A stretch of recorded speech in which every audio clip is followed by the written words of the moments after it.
Welcome to Calbeckistan, the place where anybody can learn math. I'm Mr. Calbeck, and today we're going to be talking about simplifying square roots. And this is the one a lot of you have been asking about, so we're going to go ahead and do a video on it. Why the heck, when you type it into your calculator, is the square root of 48 the exact same thing as this 4 times the square root of 3? Why are these the same, and how can I turn this one into that one? Okay, so I'll put the decimal approximation of it on the bottom of the screen here, but this is actually a really great trick. I would highly recommend if you ever taken a multiple choice test and you don't know how to do this, if you ever forget, type the answers on the multiple choice test, the simplified versions that you're not sure how to get, type those into your calculator and find out the decimal approximations and match it up with the same decimal that you got.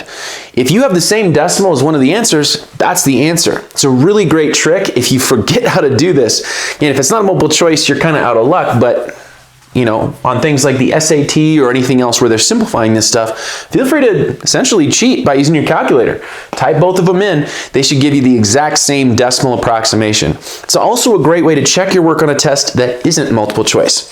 So if you think you've simplified it correctly, but you're not sure, go ahead and type it into your calculator.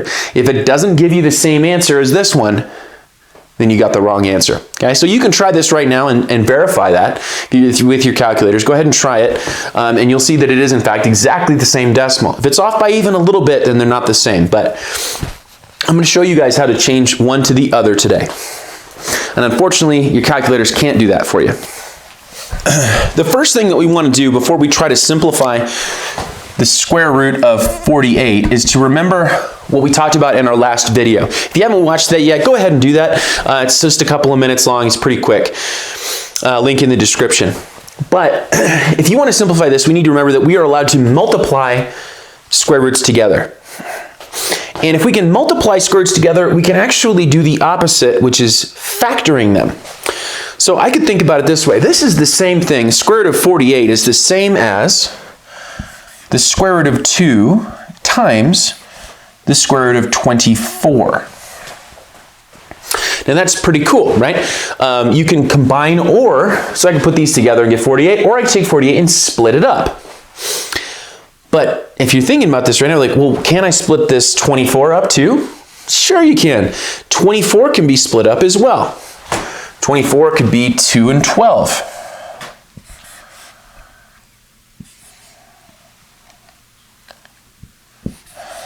And then some of you are sitting there like, well, but 12 could be split up too, right, Calbeck? Heck, yes, it can. And so let's just keep splitting it up. In fact, we can split this all up, and we can factor it down to the smallest numbers you can think of. If you do this, you get 4 square roots of 2 and 1 square root of 3.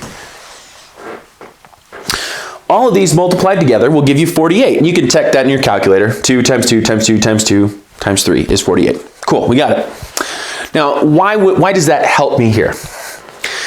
And this is actually going to be bring back some stuff that we talked about in our solving unit, but it's the idea of what a square root does. A square root is finding a number times itself that equals the number inside. So let me show you what I mean. The square root of 9 is equal to 3, and we know that because 3 times 3 gives me 9, right? If you're out there critiquing me, it's actually plus or minus 3, but we'll talk about that in another video. For right now, if you're taking geometry, you really only care about the positive numbers. So I've got square root of 2 and square root of 2. Well, isn't that just the square root of 4? And I know what the square root of 4 is. It's 2. I've got square root of 2 times square root of 2. That's also the square root of 4, which is also 2. And we've got a bunch of multiplication signs here, so I'm going to multiply them together. And what you see here is the square root of 2 times the square root of 3. And 2 times 2, you guys all know that. You've known that forever. It's 4. And so what we've done here is we have broken up 48 into its prime factors. Okay, these are the numbers that multiply together to make 48. And I want to break them down as far as I can into their prime numbers.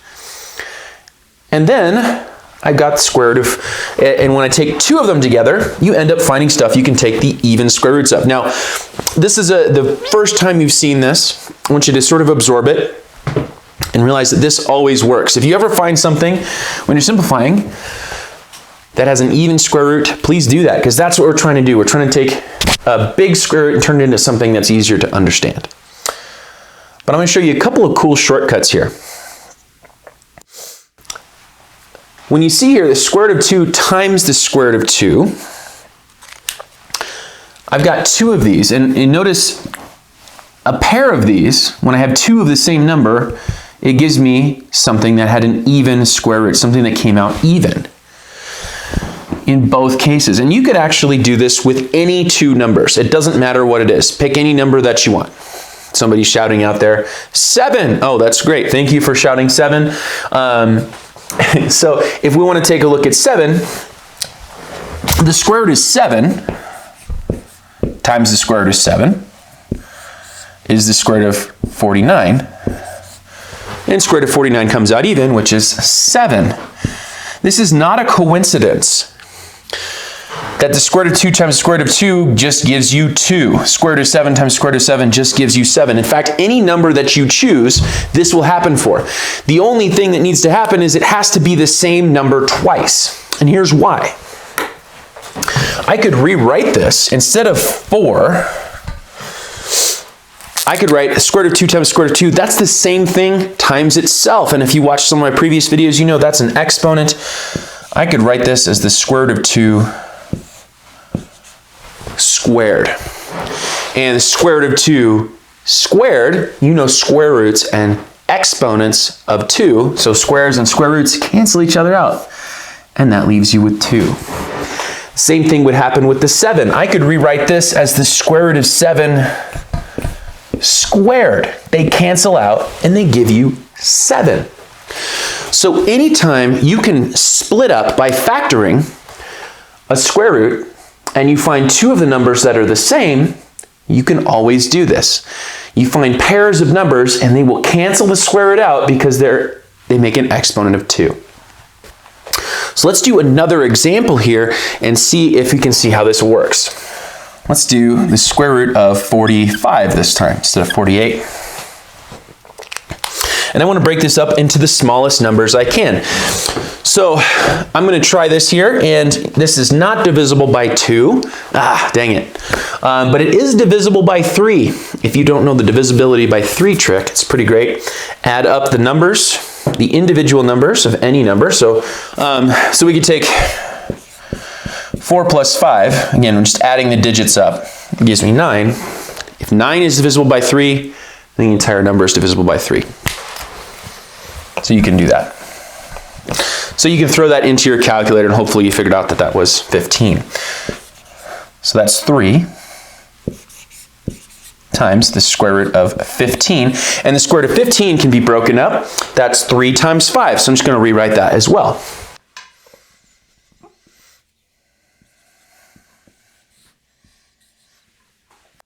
Now, remember our trick from last time. We're looking for pairs of numbers. And I see here that I've got the square root of 3 times the square root of 3. I got the same number twice. And so what I can do here is I can say, well, square root of 3 times square root of 3, that's the square root of 3 squared. And those just cancel out, leaving me with 3. So the answer here is 3 times the square root of 5. 5 doesn't have a pair, so I can't do anything with that, unfortunately. So what you're going to be looking for here, as you simplify your square roots, is you're just going to be essentially dividing. You're going to be factoring this, finding all the prime factors of your numbers, looking for square roots that are embedded in that bigger number that come out even. All right, let's try another one. How about 126, square root of 126. Now I'm going to show you how I do this. I think you might like this a little bit better than the other. So I'm going to show you how I would do this on a piece of paper. I'm going to, again, look for the factors. Always try to find the smallest one I can first. So the first one I can come up with is 2. And that's the square root of 2. What's left here, 2 divided by that is going to be 63. Okay? Great. Now I'm going to divide 63. I know that's not divisible by 2, but it is divisible by 3. Again, that same trick I just taught you. 6 plus 3 is equal to 9. 9 is divisible by 3. So is this. And instead of rewriting it every time, I'm just going to make a bigger tree with the smallest number on the left. So there's a 3 there, and that comes out to be 21. If you can put it in your calculator, don't feel like you have to know this on your head. Same thing. This can divide evenly into a 3, and then that's a 7. So what I'm looking at here, I've made this kind of factor tree. You probably did this in elementary school. I haven't done it in a long time. So it's just what I'm looking for here is this outside piece. All of these numbers multiplied together equal 126, and you can try that right now. 2 times 3 times 3 times 7 is equal to 126. And all I need to do is look for any pair of numbers. They don't even have to be next to each other if you don't want to, depending on how you divided this out. But I see there's a pair of 3's together. And remember, the pair of 3's, they cancel out that square root. So this just becomes 3. Once you've got that number, you see what's left. 2 doesn't have a pair, it doesn't simplify. 7 doesn't have a pair, so it doesn't simplify. But remember, all of these are multiplied together, so I say 2 times 7 gives you 14. That's 3 times the square root of 14. And you can go ahead and check that right now on your calculator. It should give you exactly the same decimal as 126. If it didn't, then, maybe I should not be teaching math or something. So that's what we're looking at here. You want to find pairs of numbers and see what you can come up with. All right, we're going to try a couple more here and see if we can maybe try a little bit more challenging ones. Like, what happens if you've got an X in there?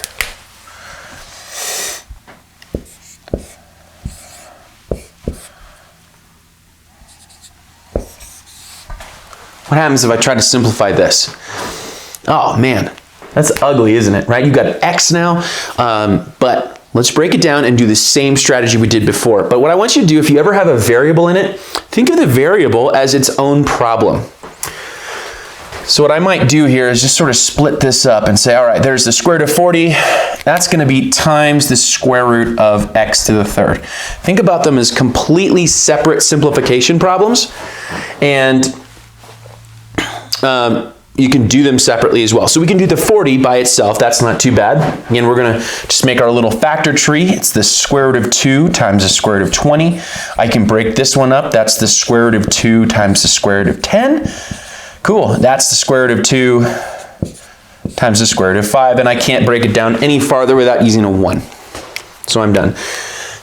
And I'm going to find all of these numbers. Remember, 2 times 5. I guess there's 3 2's. All equals 40. I look for a pair of numbers. There's a pair of 2's there. Remember, those cancel out. That's the square root of 2 squared, which just gives you 2. And then these two guys don't have any friends. Let's put them together. You just feel so bad for them. All right, and square root of 2 times 5, that's just the square root of 10. Cool. So the square root of 40 simplifies to 2 times the square root of 10. How do we deal with that x? X to the third power, well, that's just x times x times x, right? But since it's the square root, this thing is just the square root of x times the square root of x times the square root of x. But remember, we were looking for pairs of numbers. There's a pair of numbers right here. Same rules apply. This right here is going to equal the square root of x squared. And what happens? The square root and the square cancel out, leaving you with just a plain old x. And you got this x over here that doesn't have any friends, so it has to stay in the square root. Now I just have to combine these two. I'm just going to erase this so you can see a little bit easier what I'm doing. So I have 2 square root of 10 times x square root of x. The 2 and the x are both outside the square root, so I'm going to multiply those together. The 10 and the x are both inside the square root, so we'll multiply those together. And there is your answer. The cool thing about x's is there's not that many things you can do with them. They have to give you a variable and an exponent. If this is x to the third, it's just 3 square roots of x. It's easy to find pairs there. Don't have to do any real math with them. Okay, so hopefully you guys can get started on your homework tonight, or whatever brought you to this video and you need to practice them. If you need another video, go ahead and leave a link in the description if you got stuff that's even tougher than this. If you have more than one variable in your problem, like if you have an x squared and a y squared or something, you just treat each variable on its own and combine them just like we did here. Thanks for joining us today. I hope to see you guys next time, and good luck with your math.